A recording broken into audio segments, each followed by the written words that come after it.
Welcome back guys NCERT portal में। और आज के इस लेक्चर में हम बात कर रहे हैं जो है आपका rules for determine the uncertainty in the results of arithmetic calculation.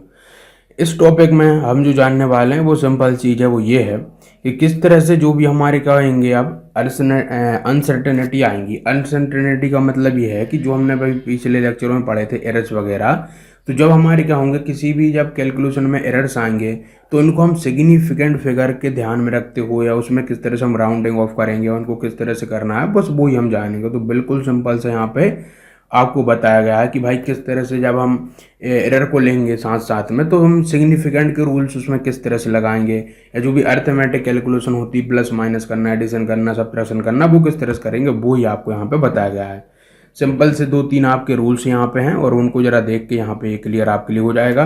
तो चलिए इसको हम समझते हैं इसको। तो सबसे पहले तो यहाँ पे जो लिखा है उसको पढ़ लेते हैं। तो यहाँ पे लिखा जो रूल्स फॉर डिटरमाइन करने के लिए जो अनसर्टेनिटी होती है या जो एरर्स होते हैं किसी भी एक जो हम मेजर करते हैं क्वांटिटी को, तो उसमें जो आते हैं जब उसका क्या करा जाता है अर्थमेटिक ऑपरेशन किया जाता है, मतलब उसमें कैलकुलेशन किया जाता है भाई, उसमें एडिशन सब्ट्रैक्शन मल्टीप्लिकेशन किया जाता है। तो उनको हम कुछ एग्जाम्पल समझेंगे किस तरह से ये सब किया जाता है। तो सबसे पहला एग्जाम्पल इन्होंने लिया है वो ये है कि यदि जो लेंथ, मतलब पहले मैं आपको थोड़ा सा मोटे मोटे शब्दों में बता देता हूँ यहाँ पे ये कर क्या रहे हैं। देखिए इन्होंने कुछ नहीं किया है, इन्होंने क्या करा, एक पतली सी एक सीट ले ली है और उस सीट का क्या किया, इन्होंने लेंथ और ब्रेथ को मेजर कर लिया। जब इन्होंने क्या करा, लेंथ और ब्रेथ को मेजर किया तो उसकी कुछ ना कुछ जो है हमको रिजल्ट मिल गया, मीटर स्केल का यूज़ करके किया। तो लेंथ और जब ब्रेथ मिला तो इन्होंने फिर क्या किया, उसको लेंथ और ब्रेथ को फिर जब उसको एक्चुअल वैल्यू मिली तो फिर इन्होंने उसको क्या करा, एरर की टर्म में लिख दिया। और आपको मैंने बताया कि एरर की टर्म में कैसे लिखा जाता है। तो जब इन्होंने एरर की टर्म में लिखा फिर उसके बाद क्या किया, इन्होंने लेंथ और ब्रेथ का प्रोडक्ट करके इसका एरिया निकालना चाहा। फिर क्या हुआ कि इसका एरिया हम निकाल लिया। अब फिर जाके इनको क्या मिला, एक इनका एक आंसर मिला लास्ट में जाके। तो उसको इन्होंने फिर राउंडिंग ऑफ करके बताया कि भाई आप किस तरह से उस एरर को जो है राउंड ऑफ करोगे, और इसके अलावा कुछ उसमें कुछ है ही नहीं, है ना, सब कचरा लिखा हुआ है। मैं फिर भी पढ़ के बता देता हूँ आपको क्या हो रहा है। बोला जा रहा है कि यदि लेंथ और ब्रेथ है किसी भी पतली सी, क्या है, हमने रेक्टेंगुलर सीट को ली और उसको हमने मेजर किया है, और किससे मेजर किया, उसको हमने मीटर स्केल का यूज़ करके किया। तो जो हमारे पास उसका लेंथ जो आया है वो आया 16.2 सेंटीमीटर, और जो हमारे पास ब्रेथ आई है वो 10.1 सेंटीमीटर। आगे बोला जा रहा है कि देयर आर 3 सिग्निफिकेंट फिगर्स हैं, मतलब कि यहाँ पे जो आपको रिजल्ट मिला तो उसमें हमें 3 सिग्निफिकेंट डिजिट में आपका आंसर मिल रहा है। मतलब कि यहाँ पे आप देखने को मिल रहा होगा 1 2 3 आपको सिग्निफिकेंट है, यहाँ पे 1 2 3 आपके सिग्निफिकेंट है। मतलब कि आपको 3 डिजिट में जो है क्या मिल रहा है, यहाँ पे आंसर मिल रहा है। तो इसका क्या मतलब है भाई, 3 डिजिट में मिल रहा है। तो बोल रहा है इसका मतलब ये है कि इट्स मीन दैट जो लेंथ एल है उसको हम इस तरह से लिख सकते हैं कि जिसकी एक्चुअल हाइट है वो उतनी हो जाएगी और उसमें जो एरर आएगा वो 0.1 का आएगा। अब भाई 0.1 ही क्यों, तो 0.1 इसलिए क्योंकि हमने आपको कई बार बता चुके हैं कि जो भी आपका एरर वगैरह की आने की संभावना रहती है तो वो कहाँ पे रहती है, आपकी लास्ट डिजिट में रहती है, मतलब कि यहाँ पे 2 पे या 1 पे। तो जो हमने 3 डिजिट में आंसर निकाला है, तो यहाँ से जब एरर आएगा तो उसमें जो संभावना है वो 0.1 एरर आने की है। मतलब कि हो सकता है कि यहाँ पे हमारा जो है 16.3 मिल जाता, हो सकता है 16 पॉइंट हमें जो है ये कितना मिल जाता, यहाँ पे 1 मिल जाता। मतलब कि हमें 0.1 आने की संभावना है। तो हमने दोनों केसों में जो लेंथ और ब्रेथ है उसमें 0.1 एरर आने की संभावना थी, ये हमने लिख दिया। यहाँ से इसको लिख दिया है इस तरह से। अब इन्होंने इसी को परसेंट में लिखा 0.6। अब 0.6 कैसे आया, तो हम इतना जानते हैं भाई कि ये क्या होता है हमारा, ये डेल्टा एल है और ये हमारा एल है। जब हम delta L over L into में हम 100 करेंगे तो हमें क्या मिल जाएगा, ये जो है परसेंट में मिल जाएगा। आप निकाल के देख लीजिएगा, बिल्कुल इतना ही आएगा। तो इस तरह से इन्होंने ये निकाला है, तो इन्होंने परसेंट में लिख दिया। हाँ देखिए फिर बोला जा रहा है कि सिमिलरली जो ब्रेथ है उसमें भी क्या रहेगा, इतना यही सब चीज़ें रहेंगी। मतलब उसकी जो एक्चुअल हाइट जो भी आया है मेजरमेंट करने के बाद वो तो 10.1 आया है, लेकिन उसमें जो एरर आने की संभावना है वो 0.1 है। फिर आगे देखोगे आप तो इसको भी इन्होंने 0.1 को परसेंट में लिख के बताया। तो इसको परसेंट में कैसे कन्वर्ट किया इन्होंने, 0.1 ओवर आपका 10.1 मल्टीप्लाई बाई 100 करके इन्होंने किया है। और जो मैंने ऊपर रूल बताया वो यहाँ पे लगाया, मतलब कि delta B over B into में 100 करके। इतना सब करने के बाद आगे देखो हो क्या रहा है। फिर इन्होंने क्या करा, इससे क्या किया, जो लेंथ और ब्रेथ इनको गिवन था तो उससे इन्होंने फिर एरिया निकालना चाहा। अब एरिया निकालेंगे तो ये तो जाहिर सी बात है कि जो हमारे पास है उसका तो हमको क्या करना पड़ेगा, मल्टीप्लाई करना पड़ेगा। मतलब कि लेंथ और ब्रेथ को करना पड़ेगा मल्टीप्लाई। लेकिन एरर को किस तरह से किया जाए, तो एरर के बारे में हमने पढ़ा है कि जो हमारे एरर होते हैं वो मल्टीप्लाई वगैरह नहीं होते हैं, एरर हमेशा ही जुड़ते हैं। तो होगा क्या यहाँ पे कि जो एरर वाला हमने अभी रूल पढ़ा था पिछले लेक्चरों में कि जो प्रोडक्ट वाला, वहाँ पे क्या होता है कि जो error of the product of two और फॉर्मूला एक्सपेरिमेंटल वैल्यू का, तो यूजिंग द कॉम्बिनेशन जो एरर रूल का करेंगे, जो कि मैंने यहाँ पे साइड में आपके लिए लिख दिया है, तो वो हम रूल लगाएंगे यहाँ पे। तो यहाँ से क्या हो जाएगा कि जो delta Z over Z equal to आपका डेल्टा एल ओवर एल आपका प्लस का डेल्टा बी ओवर बी करके हम करेंगे। यहाँ से जो डेल्टा एल ओवर एल है वो हमने ऑलरेडी आपको बता चुके हैं कितना क्या निकलेगा, कोई इतनी बड़ी बात नहीं है आपके लिए, तो वो हम सब यहाँ पे कर लेंगे। वहीं पे हमें क्या हो जाएगा कि इस तरह से ये जब हम एल इंटू में भी करेंगे तो हमें ये मिल जाएगा। तो ये हमारे पास कैसे निकल के आया है, हमने जो है 16.2 मल्टीप्लाई बाई 10.1 करके निकाल लिया। बाकी जो हमारा 1.6 आया है वो किस तरह से आया है कि यहाँ से हम यदि इसको क्या करा दें 100 से मल्टीप्लाई करा दें, तो यहाँ पे भी 100 से मल्टीप्लाई हो जाएगा, यहाँ से 100 से मल्टीप्लाई हो जाएगा। और ये तो हमने अभी आपको बताया है कि ये वाली टर्म हमें कितना दे रही थी, अभी ऊपर देखा आपने, ये हमें दे रहा था 0.6% और ये हमें दे रहा था 1%। तो हमने 0.6 और 1% को आपस में जोड़ा था, हमारे पास आ गया 1.6%। तो हमें क्या मिल रहा है कि जो हम एरिया निकाल रहे हैं, तो जो एरिया है वो इतना इतना आ रहा है, मतलब कि 163.626 जो है सेंटीमीटर स्क्वायर, और जो उसमें एरर आने की जो संभावना है वो 1.6% है। अब इस परसेंट को आप चाहो तो इस तरह से इसमें भी लिख सकते हो। ये कैसे लिखा है इन्होंने 2.6 करके, तो सिंपल सा यहाँ पे ये रूल लगाया है इन्होंने कि इन्होंने लिखा कि एक्स, हमें एक्स नहीं पता, ओवर कितना हमें पता है 1.163 आपका ये 62 मल्टीप्लाई यहाँ पे 100 रहता है, और यहाँ पे हमारे पास है कितना ये 1.6। सही है। जब आप क्या कराओगे इसको, जब आप कैलकुलेशन कर लोगे तो यहाँ पे जो एक्स की वैल्यू मिलेगी वो आपको कितनी मिल जाएगी 2.6 मिल जाएगी। तो यहाँ से इन्होंने इस तरह से इसको निकाल दिया है। तो इन्होंने दो तरह से लिखा है, आप चाहो तो परसेंट में भी लिख सकते हो, आप चाहो तो उसमें भी लिख सकते हो। तो जब हम ऐसा करेंगे तो अब यहाँ पे होना क्या चाह रहा है, बोल क्या रहा है ये पूरा हमसे, तो बस इतना सा बोल रहा है भैया कि जो भी आपको पास ये रिजल्ट आ रहा है, तो यहाँ पे अब आपने जो ऊपर अभी राउंडिंग ऑफ वाला रूल पढ़ा है बस वो लगाना आपको। कैसे कि यहाँ पे हमें दिख रहा है कि जो भी हम क्या कर रहे हैं, जो भी हमारे पास आ रहा है, मतलब आंसर हमारे पास कितना आया है यहाँ पे 163.62 और प्लस माइनस में 2.6 जो है सेंटीमीटर स्क्वायर का एरर आ रहा है। तो यहाँ पे जब इसको लिखेंगे तो यहाँ से क्या है कि हम जो है इसको जब एक सिंगल टर्म में लिखना चाहेंगे, या सिंगल टर्म में नहीं, इसको 3 सिग्निफिकेंट फिगर में लिखना चाहेंगे, तो 3 सिग्निफिकेंट में कैसे लिखेंगे, तो जाहिर सी बात है हमें जो 6 और 2 को हटाना पड़ेगा, क्योंकि अभी हमने ऊपर देखा है जो हमारी एक्चुअल वैल्यूज थी वो कितने फिगर में थी, 3 सिग्निफिकेंट में थी। तो इसलिए हमारा जो आंसर भी आएगा वो भी 3 सिग्निफिकेंट डिजिट में ही आएगा। इसलिए हम क्या कराएंगे, इसको सिंपल सी बात है 6 और 2 को रिमूव करेंगे। और हमने भी पढ़ा है कि जब भी हम 5 से बड़ी जो भी संख्या को रिमूव करते हैं, तो जो इससे प्रीसीडिंग वाली जो संख्या होती है, मतलब कि यहाँ पे जो 3 है उसमें एक जोड़ के यहाँ से 64 बन जाएगा, मतलब हमारे पास 164 आ गया।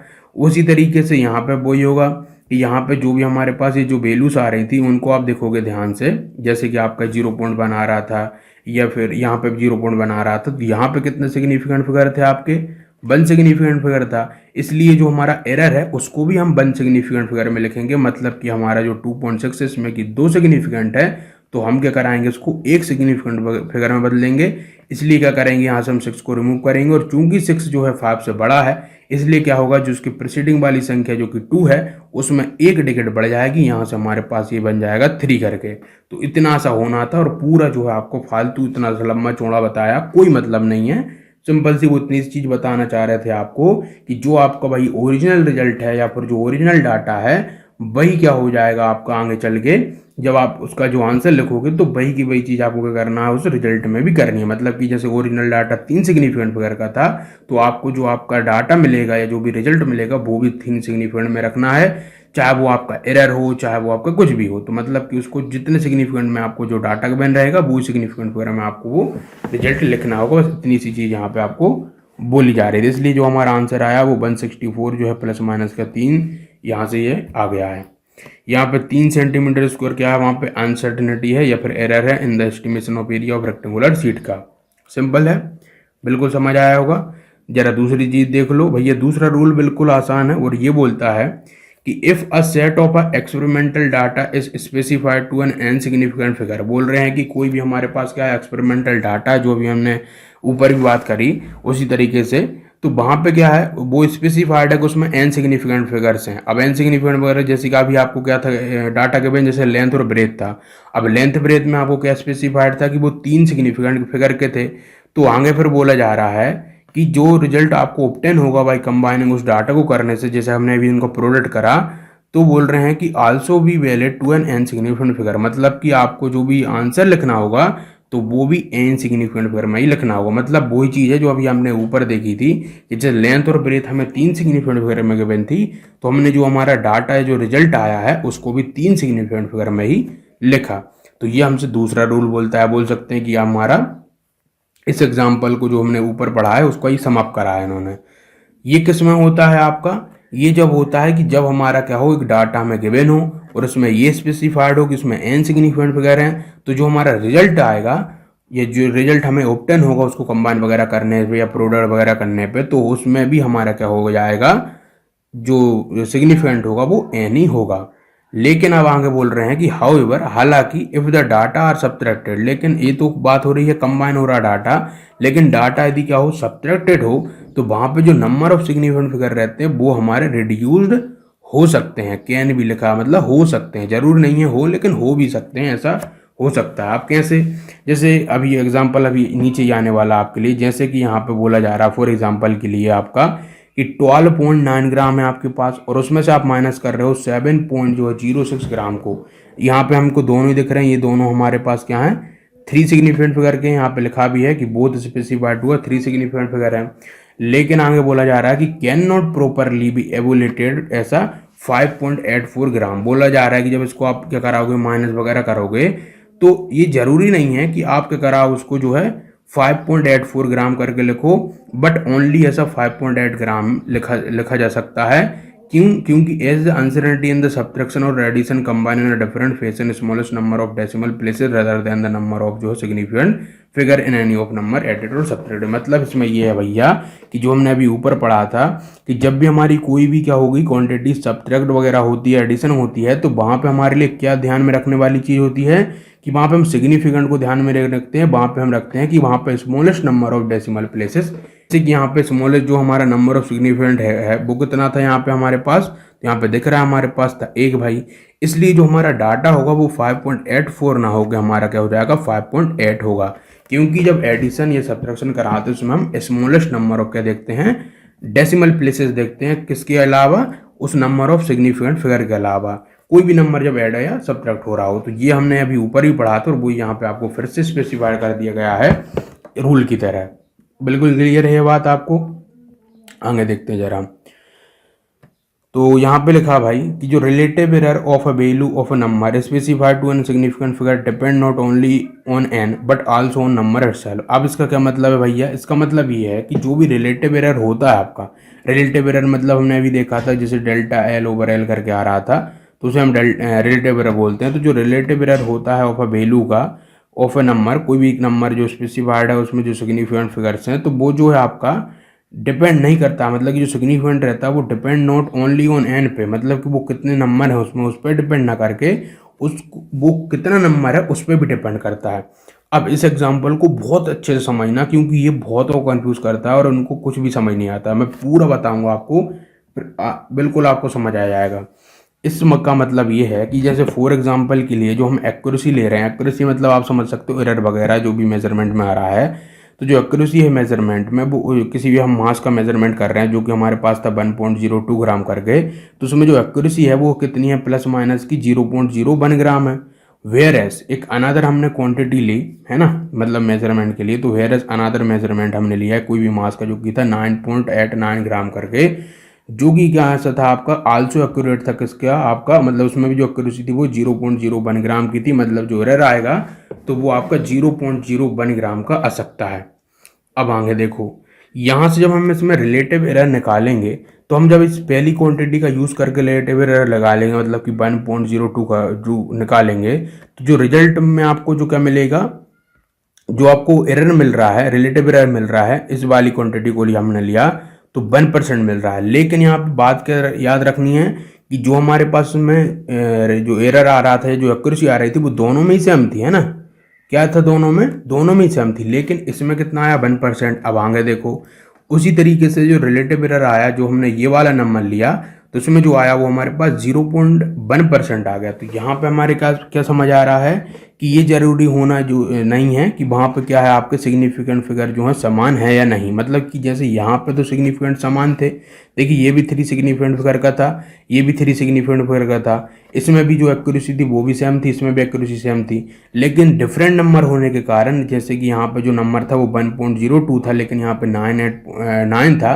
तो इनके कारण होने से जो रिजल्ट आया उसमें क्या हुआ, हमारा जो भी एरर आया वो कम ज़्यादा आ गया। जैसे इसमें 1% आया, इसमें आपका 0.1% आया, तो यहाँ से हमें ये मिलता है। तो बोल रहे हैं अब ये तो यहाँ तक आपको समझ आ गया होगा। अब ये जो है बिल्कुल सिंपल सा है और लास्ट पोर्शन है आपका ये पैराग्राफ का। देखिए क्या बोल रहा है, फाइनली बोल रहे हैं एक और बात हमें इंपॉर्टेंट जो कि याद रखने वाली वो ये है कि रिमेंबर दैट जो इंटरमीडिएट आपके रिजल्ट होते हैं ना मल्टी स्टेप कंप्यूटेशन में। अब इंटरमीडिएट रिजल्ट कैसे होते हैं मल्टी स्टेप कंप्यूटेशन में, मतलब ये है इसका कि जब आप करते हो कैलकुलेशन करते हुए आ रहे होते हो, तो वहाँ पे क्या होता है, कई बार ऐसा होता है वहाँ पे आपने किसी का रेसिप्रोकल कर दिया या किसी का आपने क्या करा डिवाइड कर दिया, मल्टीप्लाई कर दिया, तो आपको जो है उस इंटरमीडिएट रिजल्ट को नहीं देखना, मतलब उस इंटरमीडिएट रिजल्ट में आपको बदलाव नहीं करना। जैसे कि क्या है, आपने किसी का रेसिप्रोकल किया, अब कोई हमारे पास नंबर जो था वो ऐसे था कि 9.8 कुछ था, है ना, और 9.8 हमें दिख रहा है ये 2 सिग्निफिकेंट का है, और जब आपने इसका रेसिप्रोकल किया, रेसिप्रोकल मतलब होता है 1/9.8 किया, और आपके पास कोई रिजल्ट निकल के आ गया, तो उस रिजल्ट को तुरंत के तुरंत आपको 2 सिग्निफिकेंट फिगर में नहीं रख देना, या फिर आपको जो है क्या नहीं करना, वहाँ पे उसमें कोई सिग्निफिकेंट को घटाना नहीं है, बल्कि वहाँ पे बढ़ाना है। अब देखो कैसे क्या है ये, तो आगे लिखा है इन्होंने कि जो इंटरमीडिएट रिजल्ट आता है ना मल्टी स्टेप कंप्यूटेशन में, तो should be calculated to 1 more significant figure. बोल रहे हैं कि हमें क्या करना है, वहाँ पे एक अपनी तरफ से और सिग्निफिकेंट डिजिट लगा के वहाँ पे चलना है। मतलब कि यहाँ पे ये है कि जैसे मैं अभी एग्जाम्पल भी आएगा, उस एग्जाम्पल को लेंगे, मैं अपनी तरफ से कोई एग्जाम्पल आपको नहीं दे रहा हूँ, जो आपकी बुक में उसी को लेंगे। तो ये सुनो ध्यान से, पहले तो क्या बोल रहा है कि इंटरमीडिएट रिजल्ट होते हैं मल्टी स्टेप कंप्यूटेशन में, तो उनमें क्या होना चाहिए कि अपनी तरफ से ही वहाँ पे एक हमें सिग्निफिकेंट फिगर को ऐड करके रखना चाहिए वहाँ पे इन एवरी मेजरमेंट में। Then the number of digit in the least precise measurement है, मतलब कि जैसे हमारा लीस्ट प्रिसाइज मेजरमेंट जैसे कि हमारा था 0.01 का, तो आप क्या करिए वहाँ से एक डिजिट अपनी तरफ से ऐड करके चलिए। मतलब जैसे आपका रिजल्ट जो आ रहा है वो 2.2 आ रहा था, अपनी तरफ से क्या करिए वहाँ पे एक और डिजिट वहाँ पे बढ़ा के चल रही, मतलब कि आप ऐसे ले सकते हो कि आपका 2.20 लिख दीजिए या फिर 1 लिख दीजिए, मतलब अपनी तरफ से एक डिजिट वहाँ पे बढ़ा के ही रखिएगा, ऐसा है आपका, है ना, कम नहीं करनी वहाँ पे, एक डिजिट हमें 1 मोर डिजिट बढ़ा के रखनी है। अब एग्जाम्पल से आप समझोगे ये क्या है। आगे बोल रहा जा रहा है कि these should be justify by the data and then the arithmetic operation may be carried out. बोला जा रहा है कि ये जो होगा वो आपका जस्टिफाई हो जाएगा, जो भी आपको डाटा गिवन रहेगा, तो वहाँ पे जब अर्थमेटिक ऑपरेशन करोगे तो उससे कैरिड आउट होगा। लेकिन क्या हो, यदि आप ऐसा ना करो तो अदरवाइज क्या हो जाएगा, जो राउंडिंग एरर्स कैन भी बुल्ट अप हो जाएगा। यदि आपने ऐसा नहीं किया, वहाँ पे क्या किया आपने, एक नंबर को ना जोड़ के रखा और उसमें आपने यदि घटा दिया या कुछ भी ऐसा कर दिया, तो वहाँ से क्या हो जाएगा, हमारे राउंडिंग एरर्स आ जाएगा। अब राउंडिंग एरर्स कैसा होता है वो जरा देखो। फॉर एग्जाम्पल के लिए जैसे कि आपके पास क्या था, एक नंबर था जो कि ये था 9.58, सही है। यदि आपने क्या करा, इसका रेसिप्रोकल कर दिया, रेसिप्रोकल मतलब होता है कि इसको आपने 1/9.58 किया, तो जब आपने ऐसा किया, इसका रेसिप्रोकल किया, तो जो आपने कैलकुलेटेड किया आफ्टर राउंडिंग ऑफ करके to a same number of significant figure, आपको जो आया है वो कितना आया, 3, जो कि है आपका 0.104। मतलब इसका क्या किया आपने, इसका पहले तो आपने रेसिप्रोकल करने के बाद क्या करा आपने, इसका जो आंसर लिखा वो राउंडिंग ऑफ करके कितना लिख दिया, 0.104 लिख दिया, सही है। बट लेकिन अब यदि आपने इस नंबर का रेसिप्रोकल कर दिया, मतलब कि जो आपका है 0.104, तब जो आपको आंसर मिलेगा 3 सिग्निफिकेंट तक, वो आपको यहाँ पे ये मिलेगा, ना कि आपको ये मिलेगा। मतलब क्या था इससे कि भाई हमें जो आंसर आ रहा था वो तो हमारे पास इतना आना चाहिए था, मतलब यदि हमने इसका रेसिप्रोकल किया, इसको 1/2 किया है, तो जो हमारा आंसर ये आया है, तो फिर इसका रेसिप्रोकल करने से ये आना चाहिए। मतलब ये तो हमारा फिर मैथ के खिलाफ जाएगा, या फिर बोल सकते हैं हमारे पास गलत सिचुएशन दे रहा है हमें, तो हम गलती करके रहे हैं, तो वो हम देखेंगे यहाँ पे, देखो। लेकिन यदि आपने ऐसा किया, कैसा, however if we had written, जैसे हमने क्या करा 1/9.58 को जो है हमने क्या करा इस तरीके से लिखा कि हमने 0.1044 लिख दिया, मतलब हमने अपनी तरफ से और एक और जो है उसमें सिग्निफिकेंट फिगर ऐड कर दिया। मतलब हमने क्या करा, इसको 0.104 को इसमें 4 लिखा रहने दिया, या फिर बोल सकते हैं उसमें एक और रखा हमने, तो जब हम इस वाले नंबर का फिर रेसिप्रोकल करेंगे तो हमें वापस से क्या मिल जाएगा, 9.58 मिल जाएगा। यहाँ पे हमारे पास कोई भी बढ़ोतरी वगैरह नहीं आएगी। तो ये हमें क्लियर रखना है कि हमारा क्या होना चाहिए, वहाँ पे जब भी इंटरमीडिएट स्टेप हो रही हो तो वहाँ पे हमें अपनी तरफ से क्या करना, एक सिग्निफिकेंट ऐड करके रखना है, बाकी हमें वो राउंड ऑफ नहीं करना है।